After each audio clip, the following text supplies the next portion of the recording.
in 2012, Right.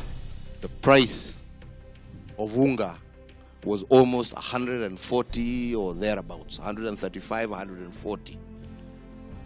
It was when we came in that actually the price for the first time came down to around 100 shillings or just slightly below. Right. Right now, my friend, the reason the prices have also gone up to 150 is because as a country, we are experiencing severe drought. And this is part of the reason why we've been even focusing on these irrigation programs and etc., because we really wanted to ensure that we become a food secure a country and that our prices do not have these cyclical ups and downs that are occasioned by bad weather.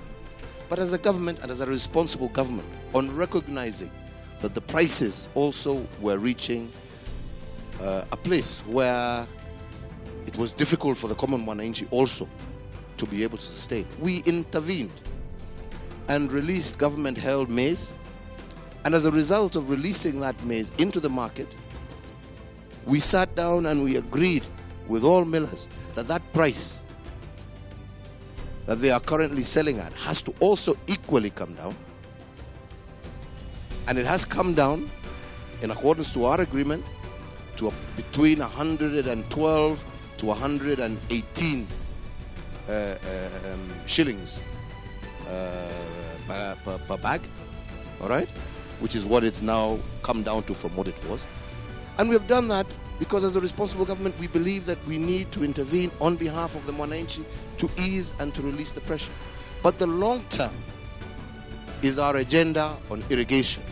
The long term is our agenda on improving the technology behind our agriculture. On the long term is government intervening on fertilizers and other such interventions, all ultimately aimed at improving farmers' yields.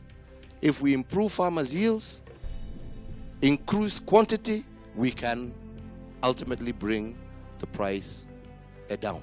But you see, it is misinformation when you say the price has become unsustainable. We are actually, and I challenge you to actually go between 2010 and 2012, right, and tell me what the price of unga was, and it was not below 100 shillings. For a long while, we had a battle with farmers because we had left the window of importation of maize into Kenya open.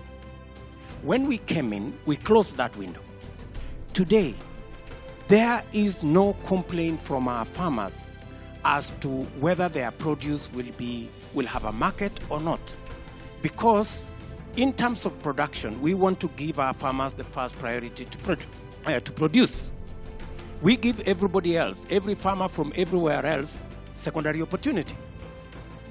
Farmers in Kenya will tell you today that for the last 4 years, their delivery of maize, for example, payment has been more prompt than it has ever been.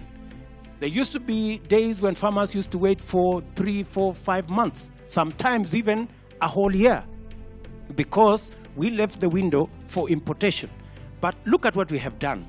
We have not only managed to keep the farmers happy, we have kept the prices reasonable, and as the president says, when it became untenable and the prices went up, we took the next best step.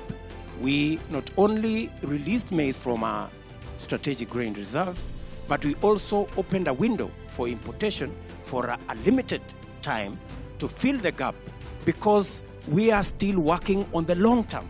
And the long term is what the president has said, that our long term is to continuously reduce the cost of production. How do we reduce the cost of production? Number one, we subsidize farmers with fertilizer and good seed and whatever else they need, so that we can create a surplus from production. Secondly, we bring additional areas that are not currently under production, which are under irrigation, into production. Because the ultimate aim here is for us to bring down the prices.